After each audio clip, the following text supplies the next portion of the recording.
kita lanjutkan ya. Terakhir materinya kita sudah sampai dengan jaringan pengangkut ya, sampai dengan silem-phloem sudah.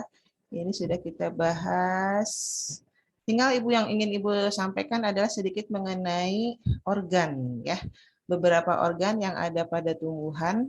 Nah, kemarin sudah sampai sini kan ya. Nah, sekarang kita akan melihat perbandingan organ ya pada dikotil dan monokotil ya. Jadi kita akan bahas organ-organ pada tumbuhan itu ada akar, batang, daun, bunga ya. Kita lihat bagian-bagiannya. Ya, jadi kalau kita bandingkan, ya kalian bisa perhatikan yang sebelah kiri ini akar dikotil, yang sebelah kanan adalah akar monokotil ya. Kalau kita lihat sepintas ini hampir sama. Menurut kalian ini bedanya di mananya? Ya, udah bisa ngeliat nggak bedanya di mananya? Dikotil mah nyatu, kalau monokotil pisah. Apanya? Itunya apa? Namanya tuh yang di tengahnya. Yang di tengahnya, stelenya ya, ini ada stelenya namanya, atau silinder pusat. Oke, sebetulnya akar dikotil dengan akar monokotil memiliki tipe pembuluh angkut yang sama, yaitu radial. Ya, masih ingat yang radial yang gimana? Yang selang-seling kan ya? Jadi yang silem sama fluemnya itu selang-seling ya. Nah, jadi kalau kita lihat struktur dari paling luar itu sama ya. Jadi yang paling luar kan ada epidermis ya. Kemudian epidermis itu biasanya istilahnya apa ya, ditumbuhi oleh bulu-bulu akar ya. Fungsi rambut akar atau bulu akar ini untuk membantu proses penyerapan air. Di bawah epidermis ada korteks sama ya. Kemudian di bawah korteks ada endodermis. Di bawah endodermis ada perisikel sama. Nah, kemudian untuk stele ini sebetulnya sama ya, tipenya adalah tipe radial di mana silem dan fluem itu letaknya selang-seling. Jadi kalau kalian bisa lihat ya, jadi ini yang putih itu adalah silem katanya, yang putih ini silem, yang hitamnya adalah fluem. Nah, bedanya apa? Bedanya kalau pada dikotil silemnya itu dia dibatasi oleh yang namanya kambium. Nah, ya. Nah, ini kambium. Jadi yang di sini ini yang jadi bentuknya seperti ini ya, seperti ini yang di garis pinggir ini adalah kambiumnya. Jadi sama sebetulnya selang-seling, ini fluem, ini silem, ini fluem, ini silem. Cuman silem dengan fluem itu dibatasi oleh yang namanya kambium, gitu ya. Nah, itu pembeda utama akar dikotil sama akar monokotil, gitu kan. Nah, kalau akar gimnos gimana? Akar gimnos hampir sama dengan dikotil ya, karena dia juga punya kambium. Oke. Ya. Kalau nanti ada yang kurang paham silahkan tanyain ya.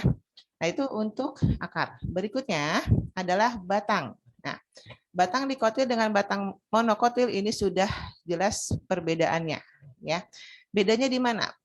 Kalau batang dikotil dulu ya, sebelah kiri. Kalau batang dikotil ini bagian-bagian jaringan itu masih cukup terlihat ya. Jadi di sini ada epidermis paling luar, kemudian ada korteks ya. Terus kemudian ada pembuluh angkut ya, di mana pembuluh angkutnya ingat ini tipenya kolateral terbuka. Jadi yang luarnya ini fluem, yang dalamnya silem, di tengah-tengahnya ini ada kambium ya. Nah, terus kemudian di sini ada jaringan empulur. Nah, jadi ini adalah batang dikotil. Jadi batang dikotil ini masih istilahnya terlihat batasnya ya. Jadi ini ada silem, ada fluem. Ini jadi bagian antara korteks gitu ya dengan stele itu masih lebih terlihat batasnya. Beda dengan istilahnya tumbuhan monokotil. Nah, kalian perhatikan tumbuhan monokotil.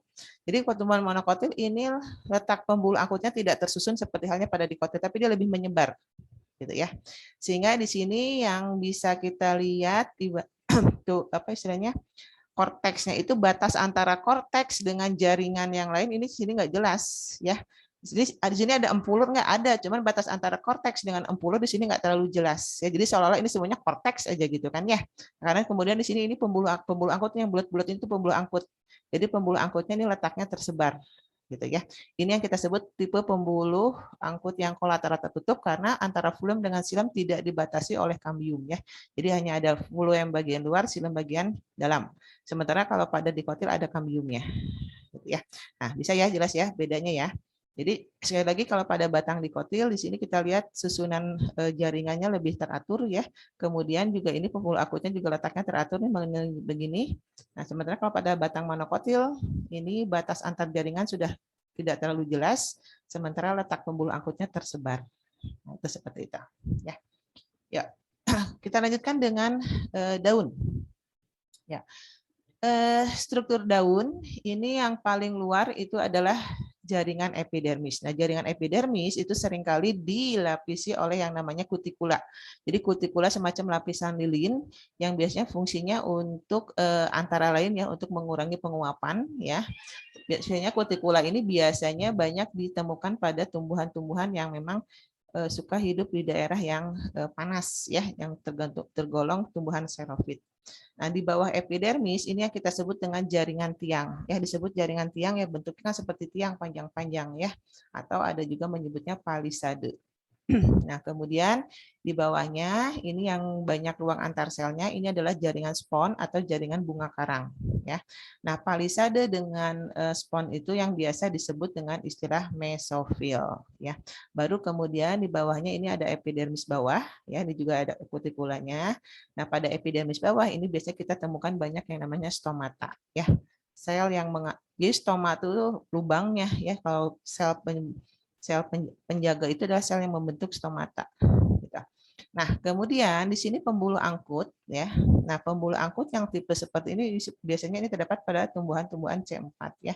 Ini yang kita sebut dengan anatomic crans ya. Jadi di sini pembuluh angkut di mana silem, ingat ya, silem itu selalu letaknya di bagian atas. Jadi silem itu yang menjadi petunjuk permukaan atas daun ya. Jadi silem itu dekat ke sini ya, palisade. Nah, sementara fluem yang ada di bawahnya. Nah, silem dengan fluem ini kemudian dilindungi oleh yang namanya seludang pembuluh ya. Nah, kondisi seperti ini yang kita sebut dengan istilah anatomic crans ya, ada seludang pembuluhnya. Ini biasanya ditemukan pada tumbuhan-tumbuhan C4 ya. Ya, tentang daun selesai, terakhir bunga. Nah, ya. Nah, ini ada bunga. Nah, bunga biasanya terdiri dari ya hiasannya ini berupa mahkota ya, atau korona atau corolla. Nah, ini mahkota bunga. Kemudian ada kelopak bunga, ada dasar bunga, tangkai bunga. Nah, ini kemudian alat kelaminnya berupa putik ya. Ini kepala putik, ada tangkai putik. Kemudian yang itu yang betina, yang jantannya ini ada benang sari. Benang sari terdiri dari kepala sari sama tangkai sari ya. Nah, kepala sari, tangkai sari jadi disebutnya benang sari gitu ya harusnya ya. Oke. Nah, ini yang kita sebut struktur dari bunga. Yuk, sampai sini selesai berarti. Oh iya, sudah selesai. Ya, selesai ininya tentang jaringan tumbuhannya. Silakan kalau ada mau ditanyakan sambil Ibu siapkan yang ininya soal tentang ini ya. Soal tentang jaringan tumbuhan kemarin teh selesai sampai nomor 15 ya. Oh, ternyata yang soal itu ada kaji latih A sama kaji latih B. Sekarang kita bahas yang B-nya ya.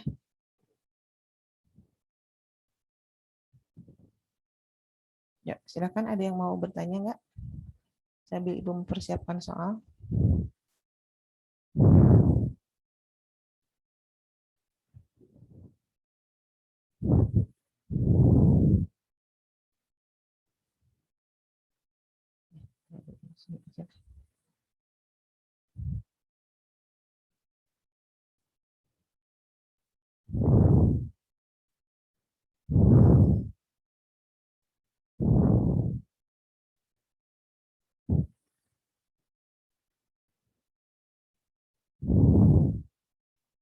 Ada yang mau ditanyakan nggak?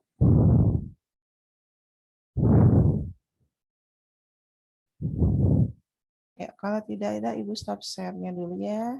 Kita akan bahas soal.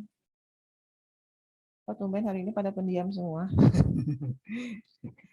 Ya, kita bahas soal dari nomor 1. Ini yang kaji latih yang B-nya ya. Nomor 1 yang termasuk jaringan primer pada tanaman dikotil. Ayo ingat, jaringan primer itu adalah jaringan yang primer. Ini jaringan yang tumbuh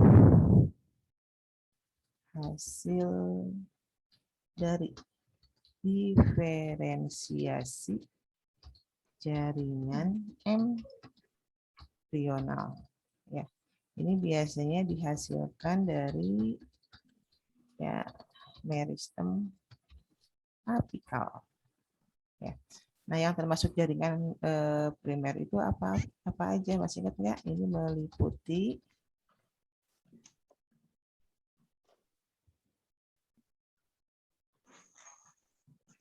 ya, dari lapisan paling luar, masih ingat protoderm itu ada jaringan epidermis ya. Terus kemudian ada jaringan korteks ya.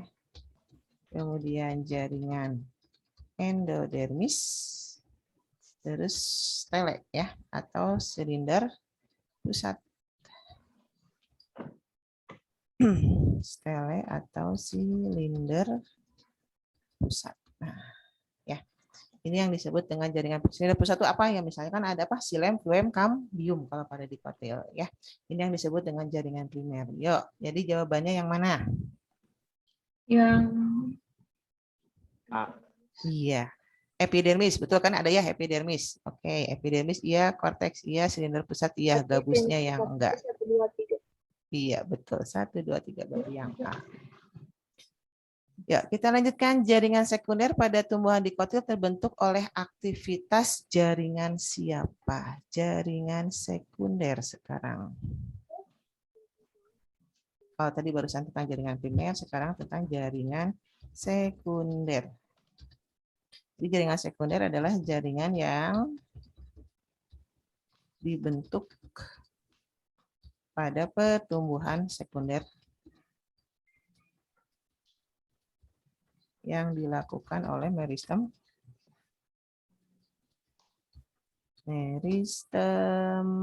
lateral atau meristem sekunder ya.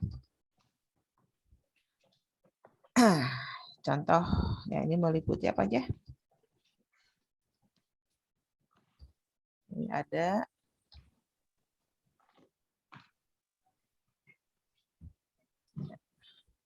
ini cambium fasikuler,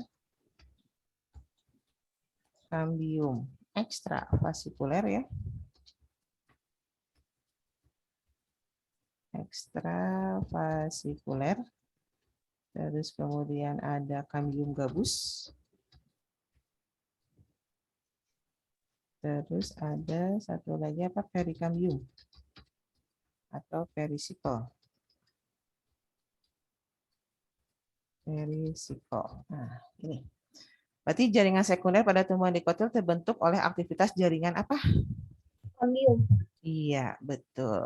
Aktivitas dari cambium ya. Nah, kita tahu bahwa, oh ya ini keterangannya ya. Jadi kalau di cambium fasikuler itu nanti fungsinya membentuk apa? Ini membentuk silem dan fluem sekunder ya.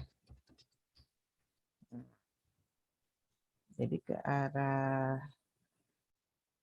luar nanti dia membentuk fluem sekunder, ke arah dalam ini jari-jari empulur. Cambium gabus ya, ini membentuk jaringan gabus ya. Ini nanti membentuk jaringan gabus yang disebut dengan periderm ya. Periderm meliputi velum sama veloderm. Perisikal ini membentuk cabang akar.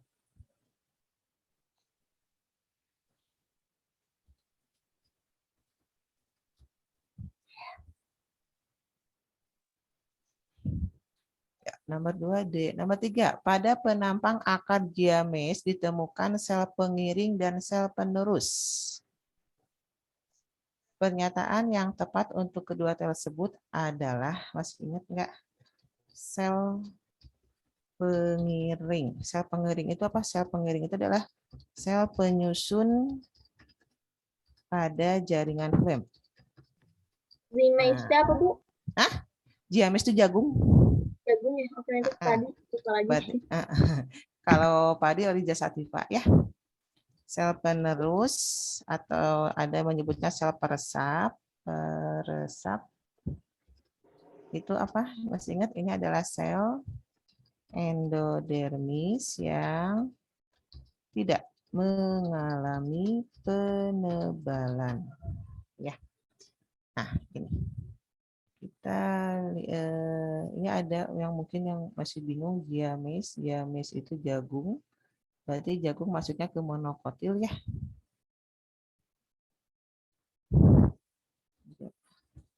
Diameis itu jagung. Ya, pada penampang akar diameis ditemukan sel pengiring dan sel penerus. Penyataan yang tepat untuk kedua sel tersebut. Sel pengiring dan sel penerus terdapat pada endodermis, betul nggak? Salah ya. Kan tadi kalau sel pengiring mah adanya pada fluem, sel penerus ada pada endodermis, berarti ini salah. Sel pengiring dan sel penerus terdapat pada fluem, salah juga. Sel pengiring terdapat pada endodermis, sedangkan sel penerus terdapat pada fluem, kebalik ya. Salah. Sel pengiring terdapat pada fluem, sedangkan sel penerus terdapat pada endodermis. Ini yang betul. Ya. Sel penerus yang tidak terdapat pada fluem dan endodermis, ini salah. Ya udah. Jadi jawabannya yang delta. Ya, nomor 4, tipe pembuluh angkut pada akar monokotil. Ya, kalau kolateral terbuka ini pada tadi Pak batang dikotil terus sama gimnos ya. Gimnos permae.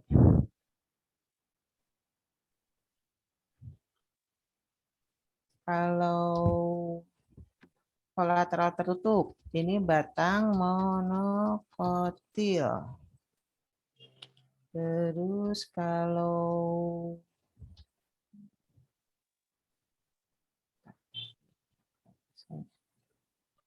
oke. Amfifasal, amfikribal ini bisa kita temukan pada dua-duanya ya. Ini bisa pada batang tumbuhan paku. Radial ini yang bisa pada akar dan akar monokotil sama akar dikotil ya. Ya, silakan. Barangkali ada yang mau bertanya. Silakan di screenshot dulu kalau mau di screenshot ya. Ibu siapkan ke soal berikutnya.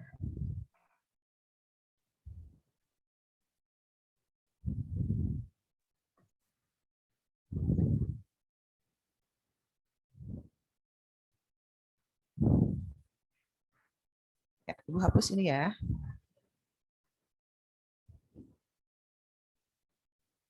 Oke, nomor 5.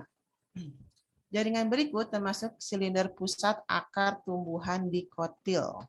Silinder pusat atau stele ya.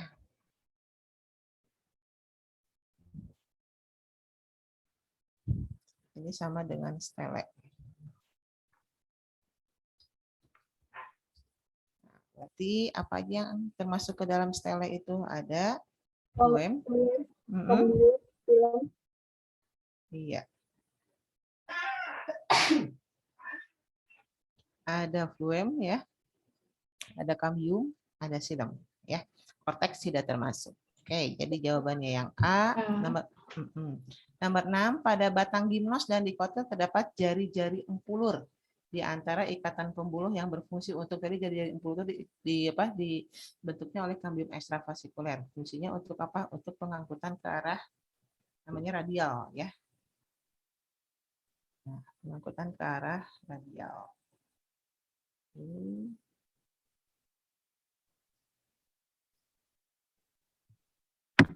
Tentang tumbuhannya masih lumayan banyak. Nanti setelah ini kita masuk ke jaringan hewan ya, yang nggak kalah banyak juga jaringan.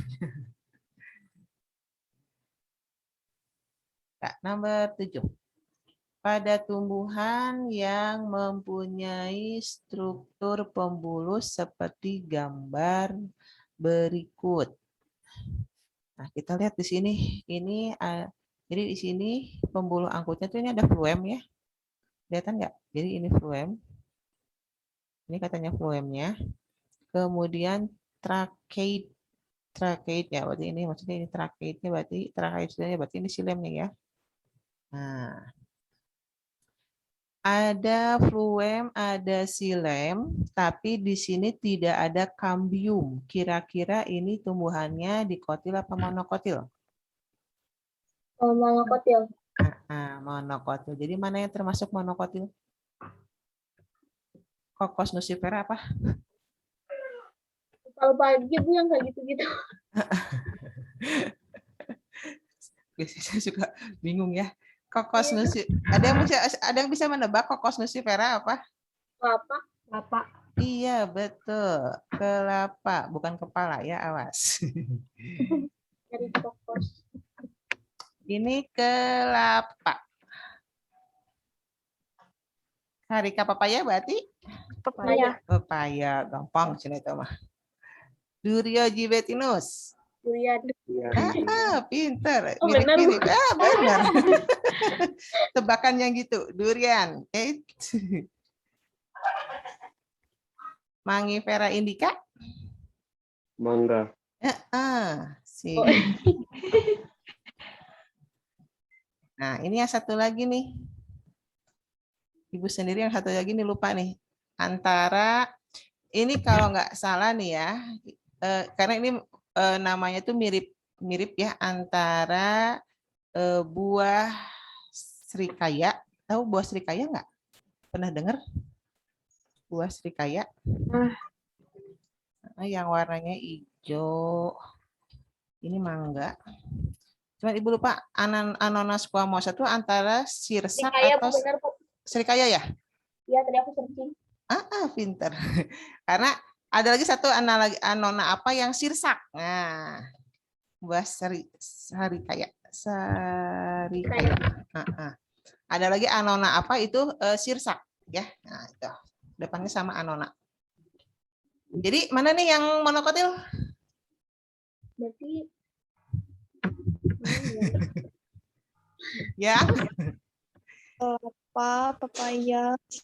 Ayo, yang mana yang monokotil? Tadi kan ini. apa? Ya, ini kan monokotil katanya ya. Sekarang di sini tidak ada kambium. Nah, sekarang mana yang termasuk monokotil? Yang Cara bedain gitu monokotil di kotil ini gimana sih, Bu? gimana? Yang pertama bisa diingat-ingat bentuk bijinya, ya. Kalau bijinya itu bisa dibelah dua, biasanya dikotil. Tapi kalau nggak bisa lihat bijinya, bisa ingat-ingat bentuk daunnya, ya. Apakah daunnya itu istilahnya urat daunnya itu kan gini ya. Kalau monokotil kan disebutnya tulang daunnya itu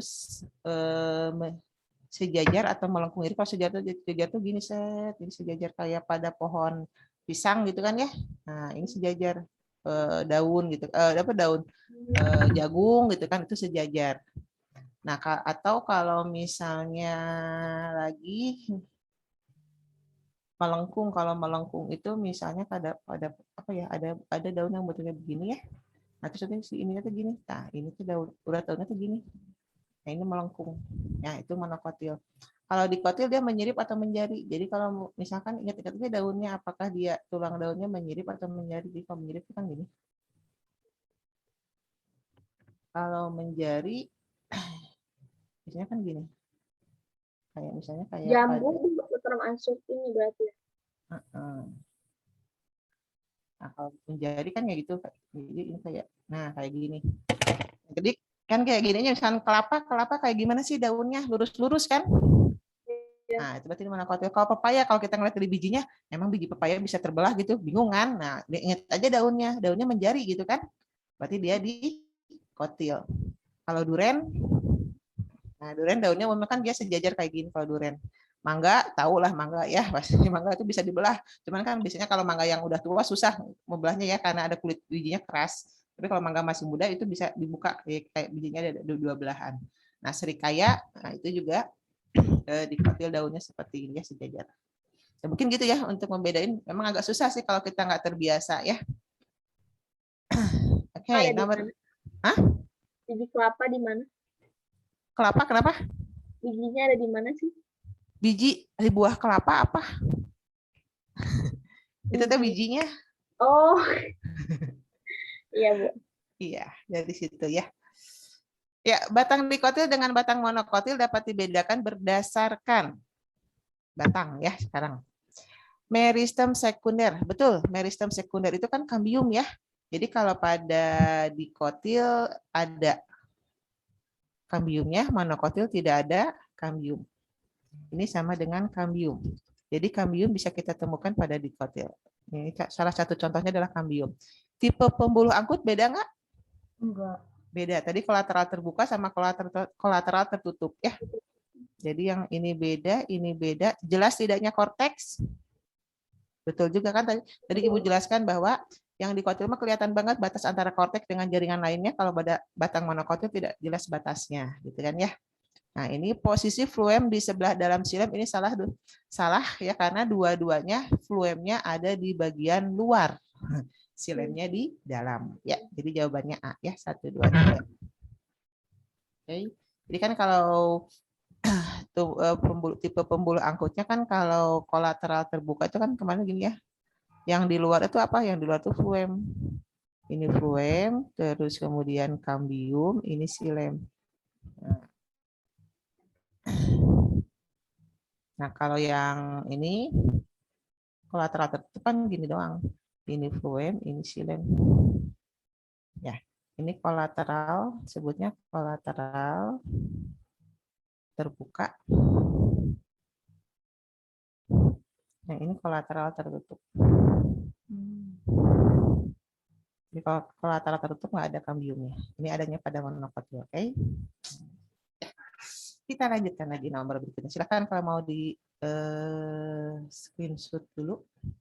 Gue kasih waktu 5 detik.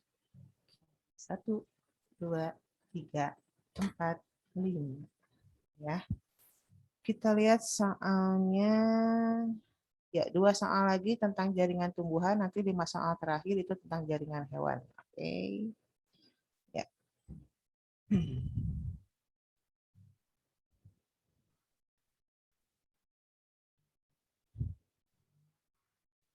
Ya, kita lanjutkan. Fluem sekunder dan silem sekunder pada batang dikotil terbentuk hasil aktivitas siapa? Jaringan apa? Perikambium. Perikambium. Coba kita lihat satu persatu ya. Kalau prokambium.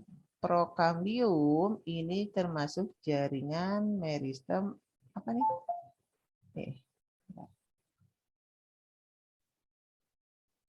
Kalau prokambium itu adalah meristem apikal. Ini yang nanti akan menjadi jaringan ya, dia akan berdiferensiasi menjadi jaringan epidermis ya.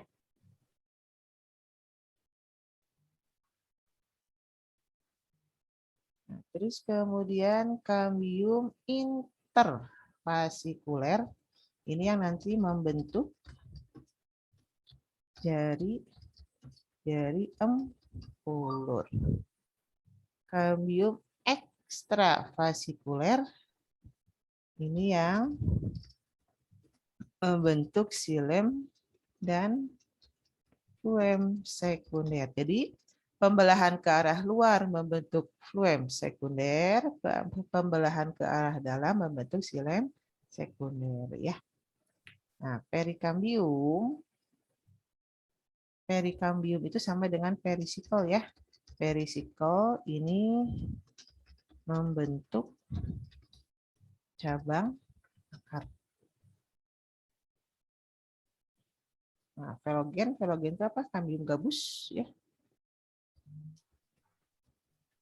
Kambium gabus ini yang membentuk velum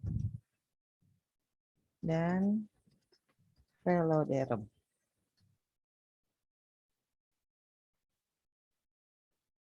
Nah, nih. Sudah. Jadi fluem dan silem sekunder dibentuknya oleh kambium intrafasikuler. Ya, nomor 10, rongga-rongga udara pada daun banyak ditemukan di jaringan apa? Tadi pada jaringan daun yang ada rongganya, yang banyak ruang antar selnya. Di jaringan spon ya, atau bunga karang ya. Iya, selesai tentang jaringan tumbuhan ya. Silakan barangkali ada yang mau ditanyakan sebelum kita lanjutkan materi berikutnya. Ibu izin minum dulu bentar ya.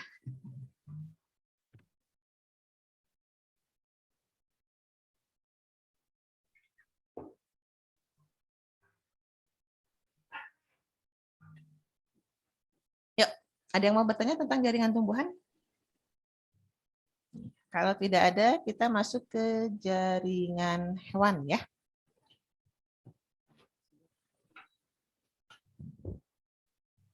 Oke, ini Ibu stop share. Kita masuk sekarang ke jaringan hewan.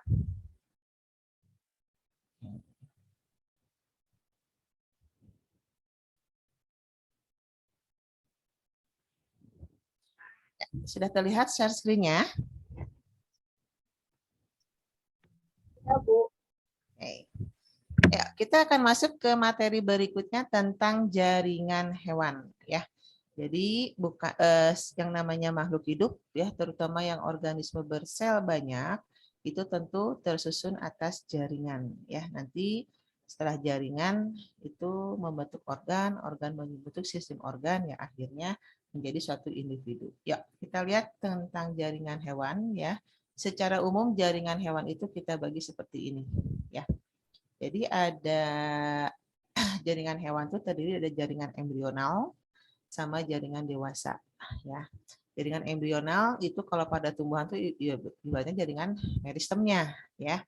Nah, jaringan dewasa itu hasil dari diferensiasi jaringan embrional ya. Bu, Nah, jadi embrional itu apa sih, Bu?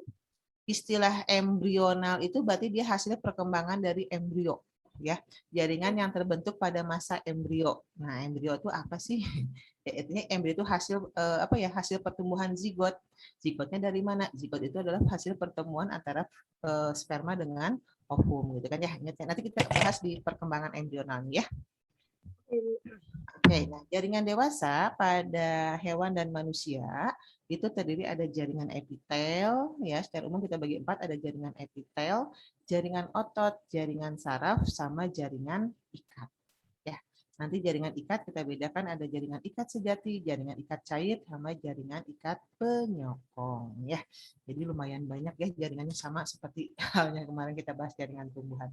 Ayo kita mulai dari jaringan embrionalnya dulu. Ya.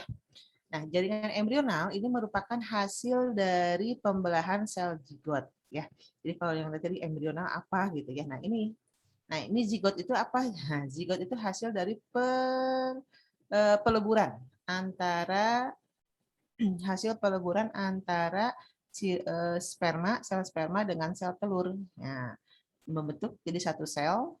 Nah, terus kemudian nanti dia akan membelah, yang membelah jadi satu sel, dua sel, dari dua sel 4 sel, dari 4 sel 8 sel, terus 16 sel, 32 sel ya, dan seterusnya. Nah, inilah tahapan 8 sel. Nah, ciri dari jaringan embrional apa nih? Selnya aktif melakukan pembelahan dan ukuran selnya relatif sama. Jadi sebetulnya jaringan embrional itu kalau di tumbuhannya ibaratnya jaringan meristemnya gitu ya. Jadi biasanya kalau pada sebetulnya di tumbuhan juga suka disebut jaringan embrional sama ya, cuman secara khusus kita istilahkan adalah jaringan meristem kalau pada tumbuhan. Nah, kalau pada sel hewan yang kita sebut dengan jaringan embrional. Nah, kita lihat tahapan pembentukan embrio itu kan dari zigot, membelah sampai nanti menjadi blastula. Jadi blastula itu seperti kumpulan sel seperti ini, tapi dalamnya bolong nih ya. Makanya suka ada yang bilang apa ya, jadi kumpulan sel berbentuk bola yang berongga. Nah, rongga ini kita sebut dengan blastosol ya. Nah, ini tahapan blastula. Nanti blastula ini ya akan berkembang menjadi gastrula. Nah, sebetulnya sebelum blastula ada morula dulu ya. Jadi kalau morula itu kumpulan sel-sel ya yang istilahnya masih padat kan. Kalau blastula mah ada bolanya berongga gitu ya, dalamnya berongga. Tapi kalau morula tuh itu padat ininya kumpulan selnya ya. Nah, pada saat blastula ya ke gastrula itu terjadi proses yang namanya gastrulasi ya. Jadi di sini terjadi pergerakan-pergerakan sel ya hingga akhirnya terbentuk gastrula seperti ini. Jadi di sini pada saat tahapan gastrula itu terbentuk lapisan embrional disebutnya ya. Jadi istilahnya terbentuk apa istilahnya lapisan-lapisan sel-sel embrional. Nah, itu kita mengenal ada hewan yang memiliki 2 lapisan embrional, ada hewan yang memiliki 3 lapisan embrional ya. Jadi kalau di sini ini masih ada masih 2 lapisan ya. Jadi ada lapisan ektoderm yang luar, ada lapisan ini ektoderm yang luar ini ya, ektoderm, kemudian ada lapisan endoderm di dalam. Nah, jadi ini tempat pelekukan namanya blastophore ya. Nah, ini jadi ini blastosol itu tadi yang ini ya. Nah, jadi asalnya rongganya besar, kemudian terjadi pelipatan seperti ini ya. Jadi blastosolnya akan mengecil. Ya. Nah, berdasarkan jumlah lapisan embrional yang dimilikinya, maka hewan itu kan kita kelompokkan menjadi dua ya. Ada hewan yang termasuk diproblastik ya, berarti ini hewan itu dia hanya memiliki dua lapisan embrional. Jadi dia hanya memiliki tadi lapisan ektoderm sama endoderm ya. Contohnya pada hewan Porifera dan Solenterata ya. Nah, kemudian tripoblastik, kalau tripoblastik dia memiliki tiga lapisan embrional ya. Ada ektoderm, ada mesoderm, ada endoderm ya kan. Nah, kemudian tripoblastik itu nanti kita bedakan lagi berdasarkan ada tidaknya rongga tubuh ya. Yang pertama adalah tripoblastik aselom ya. Jadi aselom ini A tidak selom itu rongga tubuh. Jadi dia tidak memiliki rongga tubuh. Contohnya pada cacing pipih atau platyhelminthes ya. Nah, kemudian yang kedua adalah pseudoselom, itu yang memiliki rongga tubuh semu disebutnya ya. Nah, itu yang dimiliki oleh cacing gilik atau Nemathelminthes. Sementara kalau selomata, ini dikata dia memiliki rongga tubuh sejati, ya rongga tubuh yang sebenarnya itu mulai dari Annelida, Mollusca, Echinodermata, Arthropoda, dan Chordata. Ya. Nah, kalau misalnya seperti apa sih tripoblastik yang kurang lebih seperti ini ya pembagian lapisannya. Jadi pada saat tahapan gastrulanya itu ya. Nah, ini kalau yang aselom, jadi ini ada ektoderm nih yang warna ini ya, mana yang warna biru paling luar, ini ektoderm, ini mesoderm, kemudian endoderm, langsung saluran pencernaan. Jadi tidak di sini tidak ada rongga tubuhnya ya. Nah, kalau ini pseudoselom, nah ini ada ekto, meso, kemudian ada pseudoselom, endoderm, baru kemudian paling dalam ini ada saluran pencernaan. Nah, yang kalau selomata itu seperti ini ya. Nah, kurang lebih ada ekto, kemudian ada mesoderm ya, terus endo, dan paling dalam nanti ada saluran pencernaan. Nah, selom itu seperti ini. Ya. Nah, ini kurang lebih tentang jaringan embrional ya. Ya, kita lanjut masuk ke jaringan dewasa pada hewan ya. Jaringan dewasa adalah jaringan embrional yang sudah mengalami diferensiasi. Ya, tadi kita bedakan ya, ada epitel, ada otot, ada saraf, ada jaringan ikat. Ya, ya. Kita mulai dari jaringan epitel dulu. Ya, jaringan epitel itu merupakan jaringan yang melapisi permukaan organ, melapisi permukaan suatu rongga ataupun saluran ya, baik yang di dalam ataupun di luar tubuh ya. Jadi maksud di luar tubuh itu misalnya apa? Di kulit ya. Kulit yang paling luar itu penyusunnya adalah jaringan epitel kan ya. Nah, itu yang di luar tubuh. Yang di dalam tubuh ya kan yang namanya organ-organ tubuh itu juga tersusun atas jaringan epitel ya. Nah, ciri jaringan epitel itu apa? Nah, jadi kalau misalnya kita epitel itu kalau di tumbuhan mah epidermisnya lah gitu ya, mirip. Jadi sama hal seperti epidermis. Jadi jaringan epitel itu susunan selnya rapat ya. Karena fungsi utama dia sebagai pelindung, maka selnya itu tersusunnya rapat-rapat ya. Sehingga tidak ada ruang antar selnya ya. Jadi saking rapatnya ya. Terus kemudian dia tidak mengandung pembuluh darah ya, tapi mengandung ujung-ujung saraf. Makanya kalau kita menyentuh kulit ya, nah walaupun kulit itu ada sel epitelnya, tetap kita bisa merasakan ada sentuhan, ada rasa panas, ada rasa dingin ya di kulit kita itu.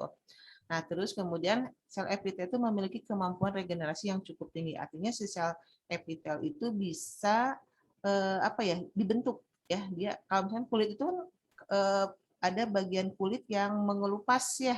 Tapi kemudian si kulit itu dibentuk lagi kan, kebayang kalau kulit kita mengelupas tapi tidak dibentuk lagi ya. Nah, itu jadi dia memiliki daya regenerasi bisa dibentuk terus-menerus ya. Nah, fungsi jaringan epitel untuk apa aja? Nah, sebetulnya banyak. Epitel itu bisa fungsi utamanya sebagai pelindung ya. Biasanya ini epitel-epitel yang ada di bagian luar tubuh ya, misalnya pada kulit ya, ini fungsi utamanya sebagai pelindung.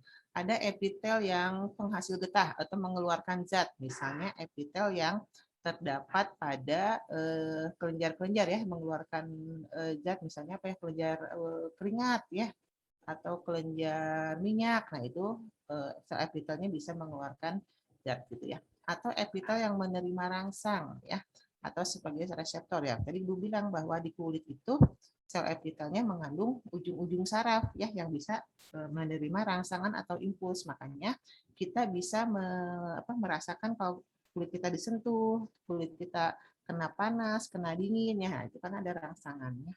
Kemudian sebagai pintu gerbang lalu lintas zat. Ya, jadi keluar masuknya zat itu biasanya melalui sel-sel epitel. Ya. Ya. Nah, kita lihat macam-macam jaringan epitel ya. Ada beberapa macam tipe jaringan epitel. Yang pertama ada, jadi kalau bentuknya secara umum ada 3 ya. Ada epitel pipih, epitel kubus, sama epitel silindris. Ya. Nah, epitel pipih ya sesuai dengan namanya pipih selapis, berarti dia hanya tersusun dari epitel yang bentuknya pipih tapi hanya satu lapis. Ini biasanya ditemukan pada organ-organ yang sebagai pelindung, organ-organ yang berperan sebagai lalu lintas zat. Ya, misalnya pembuluh darah ya. Nah, melalui pembuluh darah ini kan sel epitelnya pipih karena melalui pembuluh darah itu si sel darah putih bisa keluar masuk ya. Nah, jadi tipis atau di alveolus ya. Alveolus kenapa epitelnya pipihnya selapis ya? Karena untuk memudahkan difusinya oksigen dengan CO2, keluar masuk CO2 ya. Di glomerulus juga kan untuk proses penyaringan zat-zat ya, memudahkan terjadinya proses penyaringan zat. Pembuluh limfe juga sama ya. Pleura itu selaput paru-paru ya. Nah, kalau perikardium itu selaput jantung. Nah, ya. Jadi bisa kalau selaput-selaput itu pipih selapis ya, tipis ya. Ya, kemudian epitel pipih berlapis ya. Kalau epitel pipih berlapis ini lebih ke fungsinya sebagai proteksi ya. Karena kan berlapis-lapis gitu ya. Nah, contohnya misalnya pada kulit. Nah, kita tahu bahwa kulit kita kan di lapisan epidermis kulit itu kan ada beberapa lapis ya. Nah, itu epitel pipih berlapis ya. Misalnya pada kulit, rongga mulut, dan juga pada vagina. Nah, terus kemudian ada epitel kubus selapis. Nah, epitel kubus selapis ini diantaranya bisa kita temukan pada kelenjar tiroid, kemudian pada permukaan ovarium, ya. Kemudian epitel kubus berlapis, ya. Jadi biasanya kalau epitel kubus itu epitel yang lebih ke proses sekresi ya, pengeluaran zat, ya. Misalnya ada kelenjar kubus berlapis itu ada kelenjar minyak sama kelenjar keringat, ya. Nah, berikutnya ada epitel silindris selapis ya. Jadi silindris ini bentuknya seperti batang ya. Jadi misalnya pada organ-organ pencernaan ya, lambung, ginjal usus, kantung empedu ya, dan saluran pernafasan bagian atas. Nah, kemudian ada epitel silindris berlapis, ini kita temukan pada saluran kelenjar ludah dan uretra. Kemudian epitel silindris berlapis semu bersilia ya. Ini contohnya adalah pada trakea dan rongga hidung. Kemudian ada epitel transisional, itu kantung urun. Jadi kalau transisional, jadi epitelnya bisa berubah-ubah ya. Jadi kalian mungkin bisa bayangkan kantung urin. Kantung urin itu kan dia bisa mengembang, bisa mengempis gitu ya. Jadi mungkin pada saat si kantung urin itu tidak berisi urin terlalu banyak ya, maka dia itu epitelnya cenderung epitel kubus ya, lebih tebal. Tapi pada saat dia istilahnya berisi urin penuh, berarti dia kan mengembangkan. Nah, karena dia mengembang agak terdesak, maka epitel sedikit memipih. Gitu. Jadi dia bisa berubah. Itu yang disebut dengan epitel transisional. Ya. Nah, seperti apa sih bentuknya? Kurang lebih seperti ini ya. Ibu gambarkan beberapa nih. Jadi kalau epitel pipih ini pipih ya, pipih satu lapis. Ini ada epitel kubus selapis. Ini yang silindris selapis di panjang-panjang silindris ya. Nah, kalau epitel pipih berlapis, jadi dia berlapis-lapis, ya, kubus berlapis, berarti terus. Nah, silindris berlapis seperti ini yang transisi dari bisa berubah-ubah. Ya. Nah, ini tentang jaringan epitel.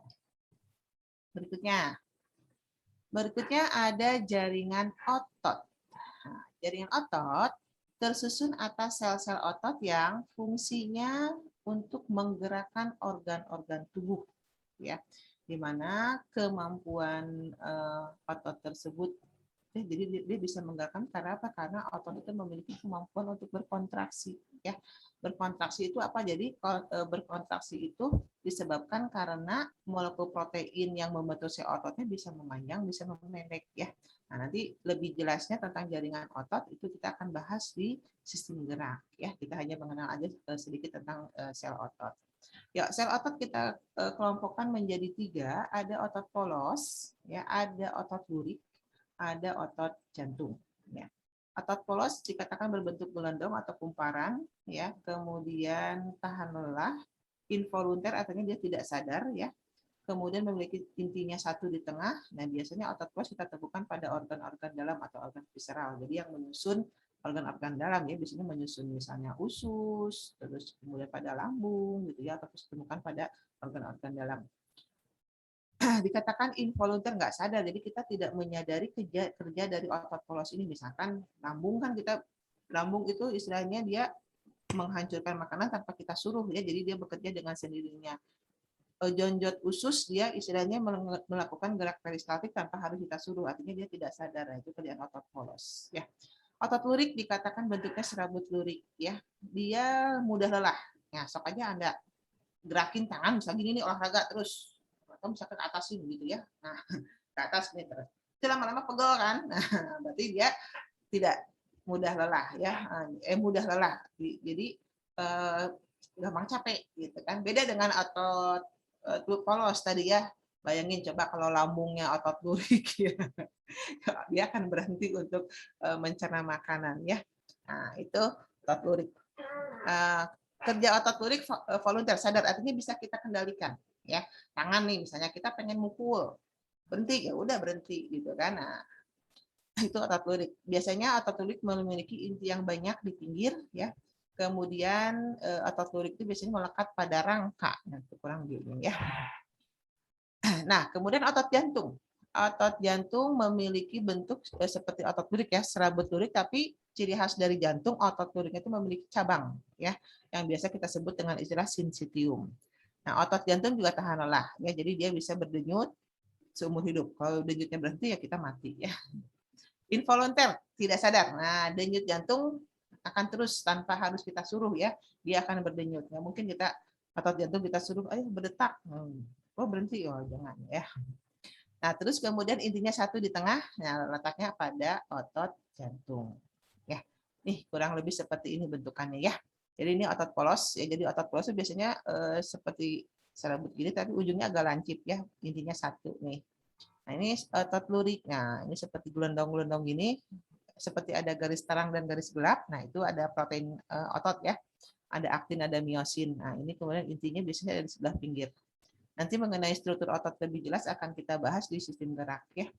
Nah, ini otot jantung. Jadi hampir sama seperti otot lurik tapi dia punya percabangan ini. Ya. Nah, jadi percabangan ini sebutnya dengan sinsitium ya.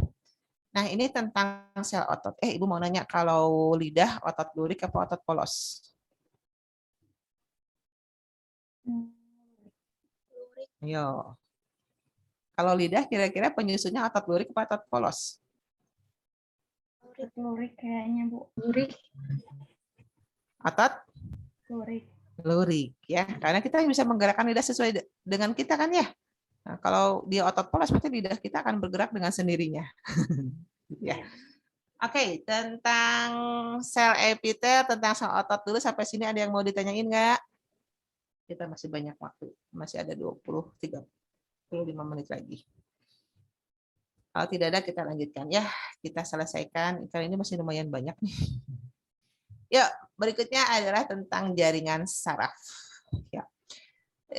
Jaringan saraf itu tersusun atas 2 macam sel. Yang pertama ada sel neuron atau sel saraf. Yang kedua ada yang namanya neuroglia. Ya. Kalau neuron itu fungsinya adalah untuk menyampaikan impuls atau rangsangan. Sementara kalau neuroglia itu lebih ke untuk fungsi penyokong ya, pendukung dari sel saraf ya. Ya, kita lihat bagian-bagian dari neuron. Nah, ini secara sederhana neuron itu seperti ini penggambarannya, satu sel saraf itu. Ini ada seperti bagian kepala gitu ya, seperti ini bagian kepala di mana di sini banyak juluran-juluran yang namanya dendrit. Nah, fungsi dendrit dia adalah menerima rangsangan dari reseptor. Jadi misalkan dendrit kalau misalnya dendrit pada sel sensorik ya, maka dendritnya itu dia akan berhubungan dengan reseptor langsung ya. Nah, dia menerima rangsangan, kemudian nanti dia meneruskan ke badan sel. Ini badan selnya. Nah, ya jadi badan sel ini fungsinya badan sel nanti meneruskan impuls lagi ke akson atau nerit ya. Akson itu yang sepanjang itu akson ya.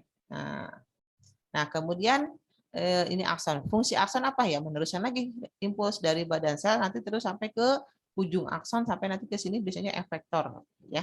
Jadi yang nanti penerima rangsangan berikutnya. Nah, terus kemudian selubung myelin. Nah, ini selubung myelin itu jadi selaput yang membungkus akson ya. Jadi dia sebagai pelindung akson. Nah, kemudian ada sel Schwann. Nah, sel Schwann ini yang bulat-bulat di sini, ini fungsinya membentuk selubung myelin. Ya. Nah, kemudian ada nodus Ranvier. Nodus Ranvier jadi ada celah sedikit di antara. Jadi si selubung myelin itu nggak lurus gitu ya, tapi dia membentuk seperti bagian-bagian ini, tapi ada celah akson sini yang tidak dilindungi oleh selubung myelin, disebut dengan nodus Ranvier. Nodus Ranvier ini yang nanti membantu untuk percepatan jalannya impuls ya, mempercepat jalannya impuls. Nah, ya. Nah, ini struktur neuron. Nah, berdasarkan cara kerjanya, neuron itu nanti dibedakan. Nah, jadi sebetulnya neuron itu bentuknya tidak seperti tadi semuanya, ya. Neuron itu ada neuron yang istilahnya bentuk seperti ini ya. Ini ya, jadi ini yang kepalanya justru sebelah sini, nanti ada 2 juluran, ini sebutnya neuron unipolar, ya. Ada neuron yang bipolar, ada neuron yang multipolar. Nanti itu kita bahas di materi tentang jaringan saraf khusus ya, tentang sistem saraf ya.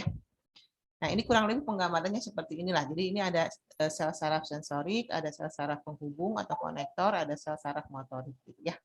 Nah, kita lihat macam sel saraf, ada sel saraf sensorik atau aferan. Ini ada jenis saraf yang fungsinya dia menghantarkan impuls dari mana? Dari reseptor ke saraf pusat ya. Jadi dia yang meneruskan impuls atau rangsangan dari reseptor, misalkan kalau dari kulit ya.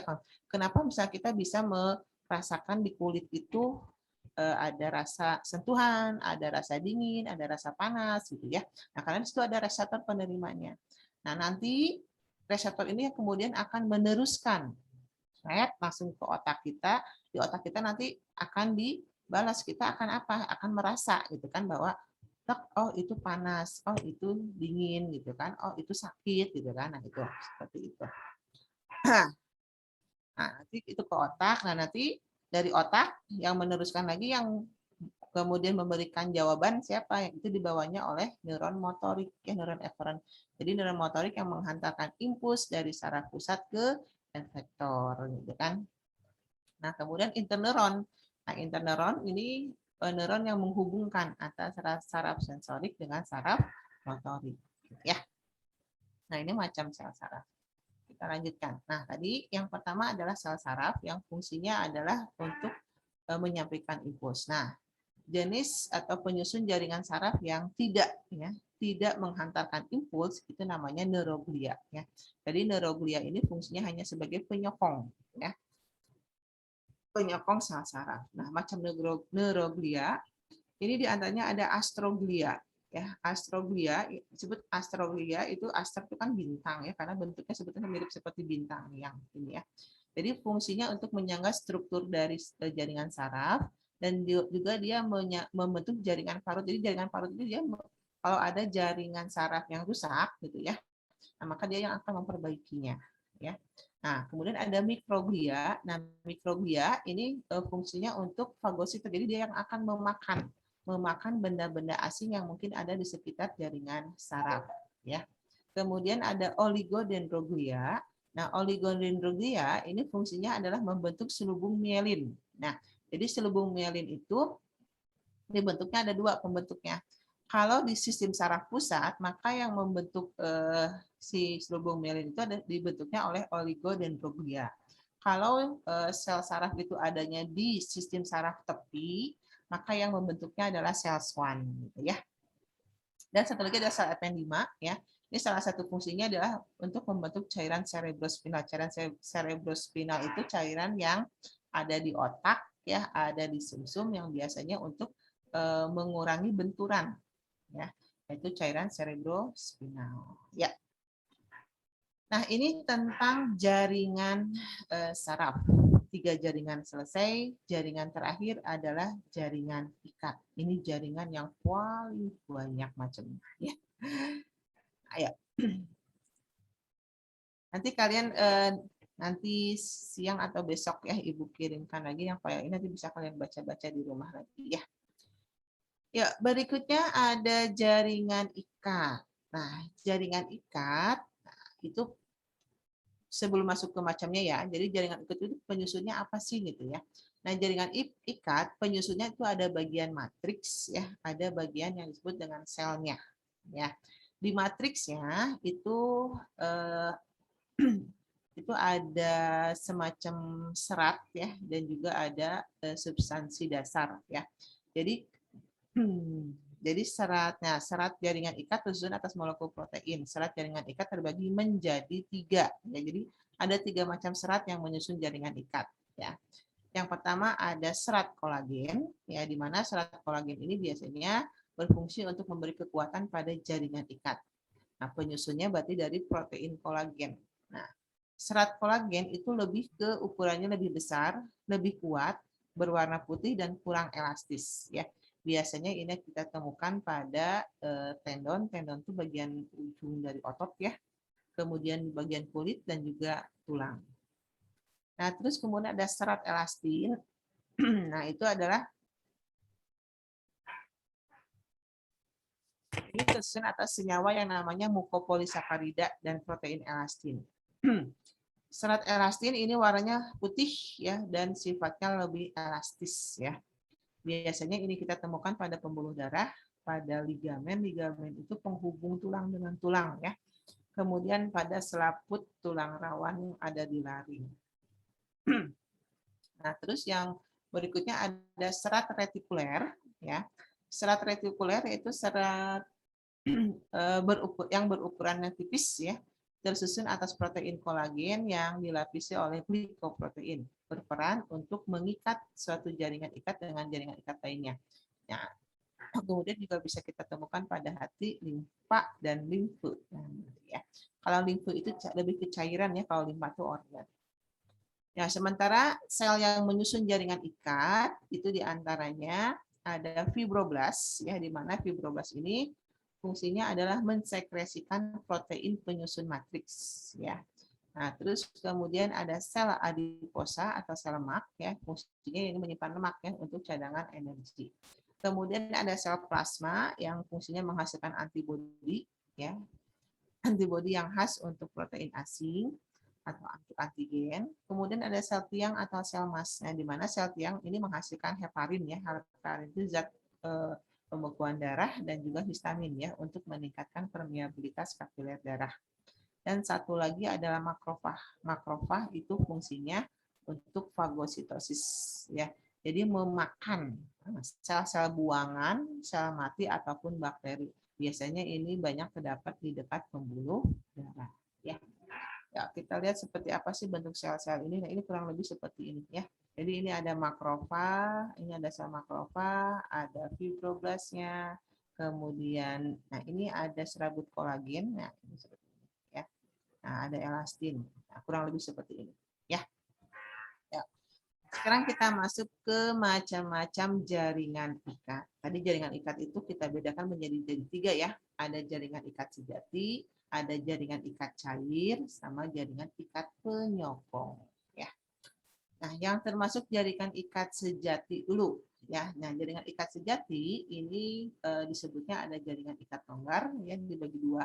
Ada jaringan ikat longgar, ada jaringan ikat padat. Ya. Disebut dengan jaringan ikat longgar ya karena susunan antar seratnya itu tidak terlalu rapat, yang dikatakan longgar. Kemudian matriksnya lebih banyak mengandung serat kolagen dan elastin ya. Biasanya ini kita temukan pada jaringan-jaringan atau organ yang sifatnya lunak ya. Fungsi dari jaringan ikat longgar ini biasanya membungkus organ tubuh, membungkus pembuluh darah, membungkus sel-sel saraf gitu ya. Kemudian menautkan organ-organ yang ada di perut. Jadi menghubungkan organ misalnya yang di perut itu apa sih, usus dengan pankreas segala macamnya. Jadi menghubungkan organ-organ dalam.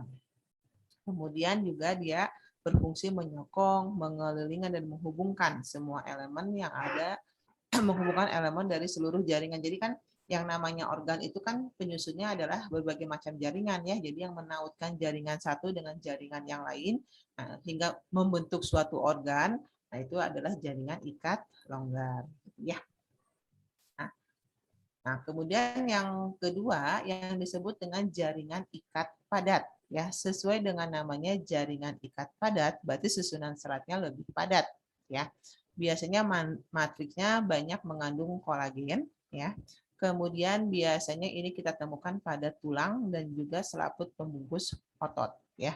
Fungsinya menghubungkan organ ya, tapi tidak semua organ ya, karena misalnya menghubungkan organ tuh misalnya tulang dengan tulang, otot dengan tulang ya, dan juga membungkus otot. Contoh misalnya ada jaringan ikat padat yang namanya fascia. Ini fungsinya adalah untuk membungkus otot. Ada yang disebut dengan tendon. Tendon itu adalah bagian ujung otot ya yang mengecil ya, kemudian dia yang menghubungkan antara otot dengan tulang. Jadi misalnya kalau di tangan kita nih, tangan kita sini ya. Nah, ini kan ada ini ya, ada otot ya. Nah, jadi bagian otot yang berhubungan dengan tulang sehingga tulang kita bisa bergerak, itu kita sebut dengan tendon ya. Nah, terus kemudian tulang itu kan berhubungan ya antara satu dengan yang lain ya. Jadi kan selain dihubungkan oleh sendi ya, nah tulang itu juga diikat lagi oleh yang namanya ligamen ya, penghubung tulang dengan tulang ya. Nah, mungkin kalian masih ingat ya, bukan masih ingat, mungkin waktu kelas 11 pernah bahas, nanti kita bahas lebih dalam di sistem gerak ya. Jadi selain persendian yang menguatkan itu adalah ligamen ya. Jadi ligamen itu ya, jadi kalau misal kita gampang bilangnya mau urat deh gitu ya. Nah, ini penghubung antar tulang itu namanya ligamen ya. Nah, biasanya kalau orang yang keseleo ya, terutama misalnya keseleo di kaki, itu berarti berhubungan dengan kondisi ligamennya ya. Jadi parah tidaknya keseleo itu tergantung dari kondisi ligamennya. Kalau ligamennya cuma stretch, biasanya ketarik aja biasa, berarti dia keseleonya nggak parah. Yang parah itu kalau sampai ligamennya putus. Kalau ligamen putus itu bisa menyebabkan pergeseran sendi gitu ya. Nah itu. Kalau ligamennya cuma sobek dikit, nah itu juga parah tapi tidak sampai ke mengalami pergeseran sendi. Jadi kalau keseleo yang sampai parah itu kalau ligamennya putus, kemudian terjadi pergeseran sendi. Ya. Nanti kita bahas di sistem gerak ya. Insya Allah hari Jumat berarti sistem gerak ya. Nggak tahu sistem gerak dulu atau apa. Kita nanti lihat dulu sesuai dengan urutan yang ada di materi soal ya. Ayo kita lanjutkan. Nah itu tadi jaringan ikat. Oh tadi gambarnya seperti tadi ya.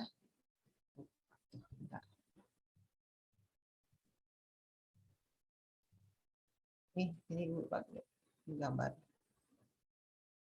Nah, ini jadi kalau kita lihat jaringan ikat longgar ya seperti ini kan. Nah, jadi dia lebih susunan sel-selnya itu lebih jarang. Beda dengan jaringan ikat padat yang memang lebih padat ya, antara satu sel dengan sel yang serat yang satu dengan serat yang lainnya. Ya. Berikutnya masuk ke jaringan ikat cair. Ya, jadi jaringan ikat cair itu terdiri nanti ada jaringan darah sama jaringan limfe. Ya. Nah, darah kita tahu bahwa darah itu tersusun dari dua komponen utama, ada plasma darah, ada sel darah. Ya, plasma darah komponen utamanya adalah air. Ya, selain air ada juga zat-zat yang lainnya. Ya, fungsi dari plasma darah itu adalah untuk mengangkut zat-zat makanan, ya, mengangkut sisa-sisa metabolisme, dan juga untuk mengangkut enzim, hormon dan sebagainya. Ya, nah sementara sel darah, ya. Oh, ini Ibu salah kasih nomornya. Nanti Ibu direvisi lah. Sel darah itu ada 3, ada eritrosit, leukosit, sama trombosit. Ini harusnya nggak pakai nomornya, pakai strip dulu. Ya, eritrosit atau sel darah merah berfungsi untuk mengangkut oksigen dan CO2. Ini gambarnya yang bawah ini ya. Ini yang kita sebut dengan bentuk bikonkav. Ya, jadi bentuk bulat, tengahnya agak gepeng. Ya. Kemudian yang kedua ada leukosit atau sel darah putih. Nah, sel leukosit atau sel darah putih itu ada 5 macam ya. Ada yang dibagi dua macam dulu ya. Jadi berdasarkan ada tidaknya granula. Granula itu kalau kita lihat sini gambarnya seperti bintik-bintik ini ya. Nah, itu ada yang agranulosit, artinya yang tidak bergranula. Ya, ini ada dua, monosit dan limfosit. Nah, monosit ini yang fungsinya untuk fagositosis. Monosit ini bisa membesar, ya, membentuk yang namanya makrosit. Nah, ya, atau makrofag. Nah, ya, itu disebut monosit yang membesar. Fungsinya untuk memakan benda-benda aslinya atau fagositosis. Sementara limfosit yang ini fungsinya untuk membentuk antibodi. Nanti limfosit kita bedakan, ada limfosit B, ada limfosit T ya. Itu khusus kita bahas nanti di sistem imunitas ya. Kemudian yang granulositnya ada 3, ada neutrofil, eosinofil sama basofil ya. Neutrofil, nah ini seperti ini bentuknya ya.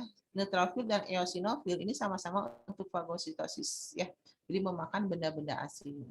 Nah, kalau basofil lebih ke memberikan respon terhadap alergi. Ya. Jadi makrofil, eosinofil dengan basofil ini kita bedakan dilihat dari ini ya, warna granulanya ya. Kalau eosinofil ini lebih warnanya merah. Jadi si bintik-bintik granulanya itu warnanya merah. Intinya 2 sini ya. Kalau basofil ini sama intinya 2, tapi si granulanya itu warnanya lebih kebiruan. Nah, ya. Kalau neutrofil ini intinya 3 nih. Nah, seperti ini. Nah, itu tentang sel darah putih. Nah, satu lagi adalah trombosit atau keping darah. Ini berperan pada proses pembekuan darah. Ya. Nanti kita bahas bagaimana proses pembekuan darahnya itu di sistem peredaran darah. Ya, berikutnya. Berikutnya adalah jaringan limfe. Ya, jaringan limfe itu terdiri atas serat retikuler, makrofag, limfosit, dan fibroblast. Jadi sebetulnya jaringan limfe itu berupa cairan, ya. Cairan limfe yang berasal dari jaringan ya. Kemudian dia beredar ya ke seluruh tubuh, tapi kemudian nanti dia akan dikembalikan lagi ke pembuluh darah ya. Jadi fungsinya adalah mengembalikan cairan yang keluar dari jaringan ya. Kemudian dia juga mengangkut lemak ya, terutama yang gliserol ya. Nah, sebagian lemak juga yang asam lemak rantai panjang juga diangkut oleh limfe. Nah, ada beberapa macam organ yang termasuk ke dalam jaringan limfe ya. Ada organ disebut istilahnya adalah organ limfoid ya. Ada sumsum merah, ini adalah sumsum yang ada di dalam tulang-tulang panjang biasanya ya. Ini fungsinya untuk pembentukan sel darah. Ada disebut dengan nodus limfa. Ini nodus limfa itu jadi ada semacam apa ya, nodus-nodus, jadi kayak buletan atau kelenjar-kelenjar lah ya, nodus-nodus yang ada pada titik-titik tertentu dari tubuh kita ini. Misalnya kan ada yang di sekitar leher ya. Jadi kalau misalnya kenapa dokter kalau misalnya kita demam, kita sakit itu suka memeriksa di daerah leher ya. Itu dipegang kelenjar nodus limfanya apakah membengkak atau tidak gitu ya. Nah, biasanya kalau kita demam itu sedikit membengkak ya, kalau ada infeksi itu menunjukkan bahwa limfa kita itu sedang bekerja untuk mengeluarkan sel-sel ya, mengeluarkan lebih banyak istilahnya apa ya, antibodi ya untuk memerangi mungkin bibit penyakit yang masuk ke tubuh kita ya. Nah, kemudian ada limfa. Limfa sendiri ini kalau di sini bisa spleen ya.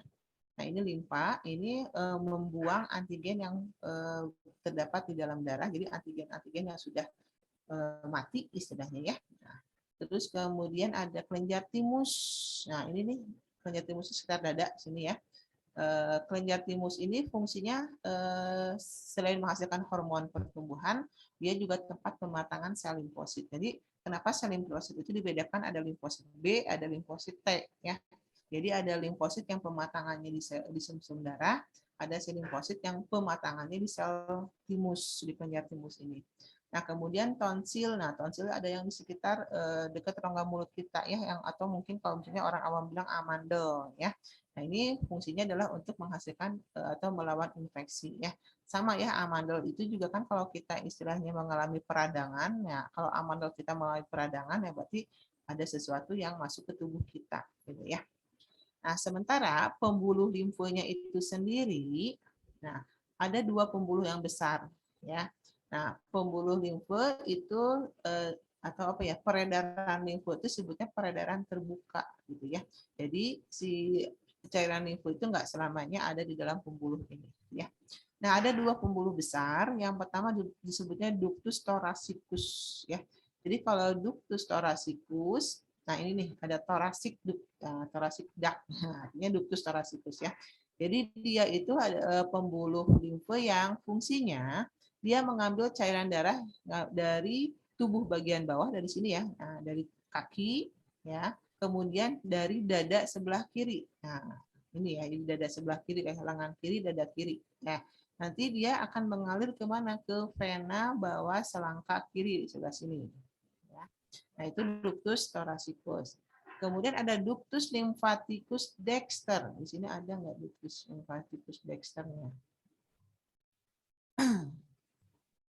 Ini nggak ada ya.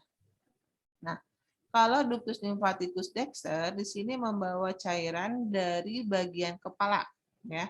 Kepala, leher, jantung, paru-paru, dan dada sebelah kanan. Itu dibawanya oleh ductus thoracicus, ductus lymphaticus dexter yang nanti akan dibawa ke pembuluh vena yang ada di bawah selangkah sebelah kanan. Ya. Nah, ini mengenai jaringan limfe, ya. Jadi yang sini ada bulatan-bulatan itu ini nodus limfenya, ya. Nah, oke. Selesai jaringan ikat cair, bagian akhir adalah jaringan ikat penyokong. Tinggal satu lagi, ya. Ya, jaringan ikat penyokong itu meliputi ada jaringan adiposa atau jaringan lemak, kemudian ada jaringan tulang rawan, ya, sama jaringan tulang keras, ya. Nah, jaringan tulang rawan, jaringan lemak atau jaringan adiposa ini biasanya banyak ditemukan di bawah kulit, ya. Tersusun atas sel-sel lemak yang bulat, yang bentuknya bulat, ya, kaya akan rongga sel yang berisi lemak. Nah, ini fungsi yang menyimpan cadangan makanan dalam bentuk lemak di sini. Yang ini warnanya kuning-kuning ini ada sel lemaknya, ya. Jadi dia selnya berbentuk hampir bulat, kemudian berisikan lemak, ya. Nah, terus kemudian ada jaringan tulang rawan atau kartilago. Ya. Tulang rawan itu penyusunnya adalah sel tulang rawan atau yang disebut dengan kondrosit. Nah, kondrosit itu dibentuknya oleh kondroblast, ya. Fungsi jaringan tulang rawan itu lebih ke fleksibilitas, ya, untuk kelenturan dan juga sebagai penyokong, yang membantu menyokong. Nah, berdasarkan penyusunnya, sel tulang rawan kita bedakan menjadi 3. Ada tulang rawan hialin, ada tulang rawan fibrosa, sama tulang rawan elastin. Ya, yuk kita lihat yang pertama. Ada tulang rawan hialin. Ya, nah tulang rawan hialin ini warnanya matriksnya lebih jernih dan warnanya sedikit kebiruan. Serat elastinnya lebih banyak dibandingkan dengan serat kolagen. Ini bisa kita temukan pada rangka embrional. Jadi kalau bayi yang baru lahir, yaitu dia lebih lentur ya karena tulang-tulangnya sebagian besar masih tersusun dari tulang rangka embrio, tulang rawan maksudnya. Jadi rangka embrionya itu penyusunnya adalah tulang rawan, makanya masih lentur gitu kan ya. Kemudian yang menyusun saluran nafas ya, hidung. Nah, Anda aja pegang hidung. Nah, lentur kan? Itu tulang rawan ya. Kemudian di bagian ujung tulang rusuk, bagian ujung tulang dada, dan juga ujung-ujung tulang yang bentuknya panjang ya, di ujung tulang panjang. Nah, itu kita temukan tulang rawan hialin ya. Nah, ini gambarnya di bawah kurang lebih seperti ini fungsinya. Kemudian yang kedua ada tulang rawan fibrosa. Kalau tulang rawan fibrosa itu matriksnya cenderung lebih gelap ya, lebih keruh ya. Lebih banyak mengandung serat kolagennya. Nah, ini bisa kita temukan pada beberapa persendian ya. Persendian antar ruas tulang belakang, persendian pada tulang pinggang, dan juga persendian pada tulang kemaluan atau simfisis pubis ya.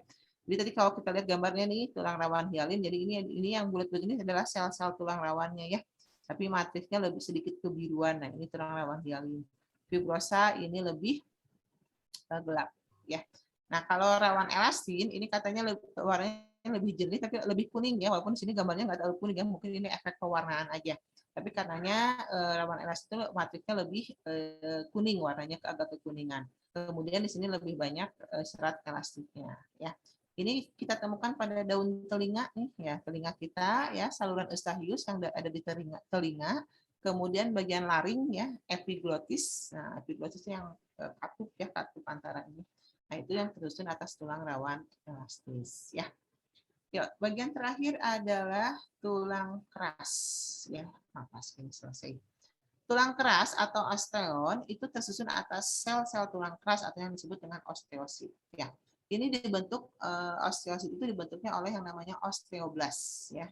Dan matriksnya itu mengandung zat kapur. Apa fungsi dari osteon atau tulang keras itu? Yang pertama sebagai alat gerak pasif ya, memberikan tulang itu memberi bentuk tubuh ya, kemudian tempat pelekatan otot lurik ya, tempat pembentukan sel darah, kemudian menjadi tempat penimbunan kalsium dan juga sebagai pelindung organ-organ vital. Nah, jaringan tulang sendiri tersusun atas suatu unit-unit yang lebih kecil yang disebut dengan sistem Haffers ya. Nah, sistem Haffers itu ada bagian-bagiannya, ada bagian lamela ya, ini tempat terdapatnya mineral-mineral ya dan serat kolagen. Kemudian ada lakuna. Nah, lakuna itu merupakan rongga tempat terdapatnya sel tulang keras ya, osteosit. Kemudian ada kanalikuli ya, ini saluran penghubung antar lakuna. Kemudian ada saluran Haffers-nya ya. Itu saluran tempat pembuluh darah dan saraf, dan ada saluran Volkmann yaitu saluran yang penghubung antar sistem Haffers. Nah, seperti apa gambarnya? Ya, kurang lebih seperti ini ya. Jadi kalau kita lihat tulang itu ya, biasanya kalau misalnya pada tulang bentuk pipa atau tulang yang bentuknya panjang-panjang, itu ada tulang yang sebetulnya tulang kerasnya ya, tulang kompak, dan ada tulang yang seperti spons, tulang yang berongga. Nah, jadi kalau tulang keras ya, tulang kompak ya, berarti dia tulangnya dia matriksnya dia lebih padat. Kalau tulang spons, matriksnya itu lebih berongga. Nah, ini penyusunnya ini yang kita sebut dengan sistem Haffers itu segini. Nah, sistem Haffers itu kalau kita perbesar yang kurang lebih seperti ini ya bulatannya ya. Jadi di bagian tengahnya ini yang namanya kita sebut dengan saluran Haffers. Nah, saluran Haffers biasanya terdiri dari di dalamnya itu ada pembuluh saraf, ada saraf ya, pembuluh darah, ada saraf ya, ada di tengah-tengah ini. Nah, kemudian ini bagian yang bulat-bulat ini yang kita sebut dengan lakuna. Di dalam lakuna ini ada yang namanya osteosit atau sel darah ya. Nah, kemudian ada seperti serabut-serabut ini namanya kanalikuli ya, jadi menghubungkan antara satu lakuna dengan lakuna yang lain. Kalau lamela itu yang ini nih, lamela itu yang membentuk seperti ini. Nah, ya. Nah, ini yang kita bahas di jaringan hewan ya. Nah, jadi jaringan hewan itu sampai dengan sel tulang ini ya, selesai. Nah, biasanya kalau misalnya di kelas 11 sendiri biasanya berarti setelah jaringan hewan kita bahas tentang sama halnya seperti tadi, setelah jaringan biasanya pada organ. Nah, sama ya. Jadi kalau pada hewan dan manusia, jaringan itu nanti membentuk organ membentuk sistem organ ya. Jadi organ itu apa? Organ itu kelompok jaringan yang menjalankan fungsi yang serupa ya. Nanti kumpulan dari organ ya, sekelompok organ yang bekerja membentuk suatu fungsi yang berkesinambungan itu membentuk yang namanya sistem organ. Di manusia ada kurang lebih berapa sistem organ ya? Ibu nggak nulis semua, di sini cuma ada sistem gerak, sirkulasi, pencernaan, pernafasan, ekskresi, reproduksi. Ada lagi mungkin di sini yang belum saraf ya, sistem saraf, sistem imunitas ya, di sini dan sebagainya ya. Nanti kita bahas satu persatu ya. Nah, sebagai contohnya misalnya ini yang namanya sistem pencernaan terdiri dari beberapa organ ya, mulai dari ada lidah, ada gigi, kelenjar ludah, faring, ya, esofagus, masuk ke lambung, usus halus, usus besar gitu ya. Nanti di sini hati juga terlibat segala macam. Jadi ini yang kita sebut dengan sistem organ untuk pencernaan. Atau satu lagi nih sistem pernafasan. Nah, sistem pernafasan meliputi apa aja? Ada rongga hidung, ada faring, laring, nanti trakea, bronkus, bronkiolus, sama alveolus atau paru-paru sini. Ya. Nah, ini tentang jaringan hewan berarti selesai ya. Nah, ada satu quotes dari Soekarno bahwa belajar tanpa berpikir itu tidaklah berguna, tapi berpikir tanpa belajar itu sangat berbahaya, gitu ya. Ya, terima kasih atas perhatiannya. Silakan kalau ada yang mau ditanyakan, Ibu akan siapkan soalnya dulu ya. Kita masih ada waktu beberapa menit lagi, kurang lebih ada 8 menit. Kita akan bahas 5 soal terakhir. Silakan kalau ada yang mau ditanyakan ya.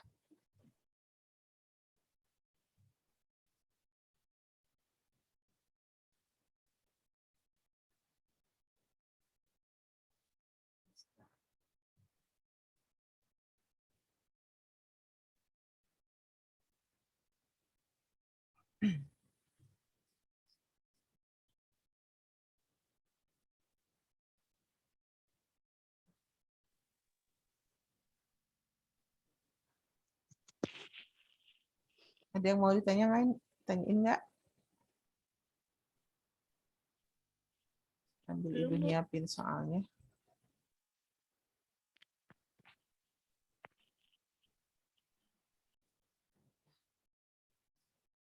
Ada soal, 5 soal ya.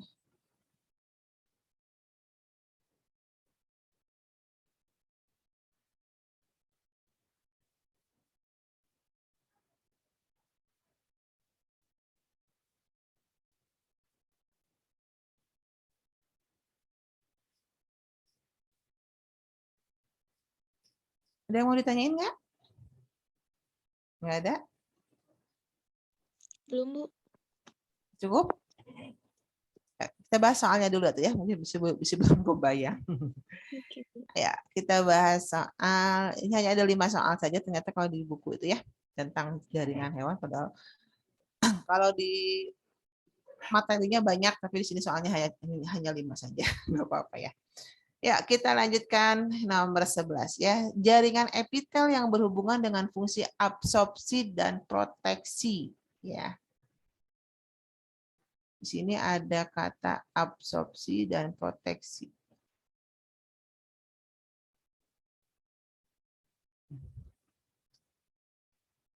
Dingin.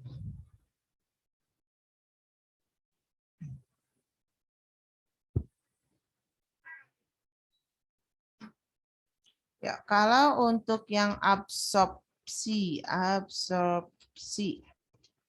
ini biasanya epitelnya lebih ke epitel silindris selapis ya. Kita ingat bahwa proses absorpsi itu terjadi misalnya pada penyerapan zat makanan ya di usus. Nah, itu berarti penyusunnya adalah epitel pipih selapis. Kalau proteksi pelindungan ini lebih ke epitel apa? Pipih selapis. Proteksi itu lebih ke jenis epitelnya epitel pipih berlapis. Nah, jadi yang manakah jawabannya? Absorpsi, iya, silindris selapis. Epitel proteksinya yang pipih berlapis banyak atau ya tidak pipih berlapis. Berarti gambarnya yang silindris selapis berarti ini ya. Gambarnya memang nggak terlalu jelas. Pipih berlapis banyak. Oke. 12 yang tergolong jaringan ikat padat. Nah, ikat padat apa? Tendon. Terus? Ligamen. Satu lagi? Fascia. Ya. Jadi ligamen itu penghubung tulang dengan tulang ya.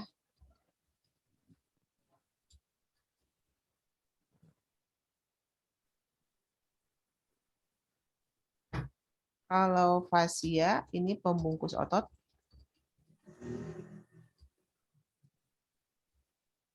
Kalau tendon penghubung otot dengan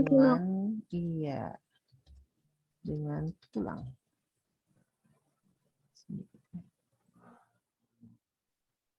Iya.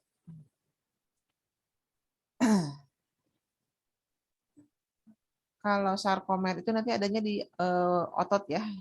Sarkomer itu bagian dari otot. Ya, jadi jawabannya adalah 1, 2, 3. Kalau 1, 2, 3 itu berarti jawabannya yang A. Ya, 13, apabila terjadi inflamasi lokal. Inflamasi itu peradangan. Ya, peradangan, inflamasi itu. Jadi kalau luka mengalami peradangan itu sebetulnya istilahnya inflamasi, ini peradangan. Nah, peradangan lokal, histamin akan diproduksi. Sel penghasil histamin utama dalam kasus ini, ya biasanya yang lebih dulu mengeluarkan histamin itu adalah sel di sekitar luka gitu. Sel yang dihasilkan atau sel yang ada pada jaringan ikat. Masih ingat nggak tadi sel jaringan ikat yang menghasilkan histamin itu adalah yang namanya sel mas atau sel tiang ya. Sel mas. Sel mas atau sel tiang. Ya, berikutnya jaringan tulang rawan terdapat di mana saja? Di hidung? Iya. Persendian? Ya. Iya. Telinga? Ya. Iya. Saluran nafas? Iya juga Ya. ya. Betul semua berarti E. Ya, terakhir, otot polos ditemukan pada organ berikut kecuali Lidah. lidah Tidak. sama jantung. Ya, Hmm. jantung kan otot jantung, bukan otot polos ya. Nah, jadi jawabannya 24 itu berarti yang C. Oke, selesai. Ya, selesai berarti jaringan hewan ya. Nanti insya Allah besok kalian libur ya. Besok tidak ada KBM, kita besok libur bersama. Ibu apa, Bu? Kan harusnya hari ini tuh tanggal merah ya 1 Muharram. Tapi pemerintah menggeser liburnya bukan hari ini tapi besok gitu ya. Nah, jadi menggeser hari libur ke hari Selasa karena mungkin takutnya kalau hari Selasanya libur, hari Senin kejepit, banyak orang yang liburan padahal sekarang lagi masih PPKM gitu ya. Biasanya Iya, suka Bu. gitu.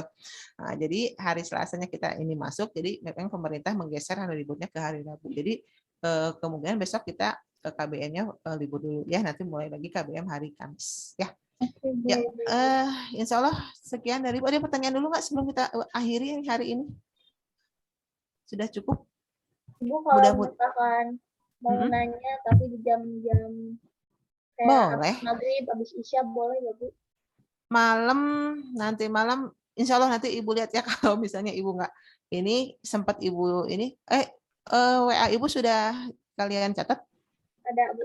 Udah ada, oke. Boleh insya Allah nanti kalau misalnya Ibu senggang dan Ibu kadang-kadang Ibu tuh kalau di rumah ya HP suka di mana, ibunya di mana gitu ya. Jadi kadang-kadang suka slow respon. Tapi mangga silakan aja coba dulu ya. Oke, Bu. Boleh. Ya mangga. Yang lainnya, barusan siapa yang nanya teh? Hilwa? Caca? Atau Alivia yang barusan nanya? Alivia. Oh, Alivia boleh. Ya siapa aja artinya silakan kalau misalnya kalian kan nanti dapat filenya gitu ya atau ini silakan dibaca kalau ada yang kurang jelas boleh nanya. Tapi mungkin kalau misalnya slow respon mohon maaf ya kadang kalau udah di rumah ya suka banyak lah malum lah kalau yang namanya emak-emak mah ya. Oke, kalau tidak ada pertanyaan lagi, terima kasih atas perhatiannya, atas atensi kalian untuk mau mendengarkan penjelasan Ibu ya, mudah-mudahan apa yang Ibu sampaikan bisa dipahami dan dimengerti. Insya Allah kita ketemu lagi hari Jumat dengan materi yang baru ya. Ya, sekian dari Ibu. Wassalamualaikum warahmatullahi wabarakatuh. Waalaikumsalam warahmatullahi wabarakatuh. Iya, Terima kasih. sama-sama. Terima kasih, Bu. Iya, sama-sama. Selamat berlibur ya besok.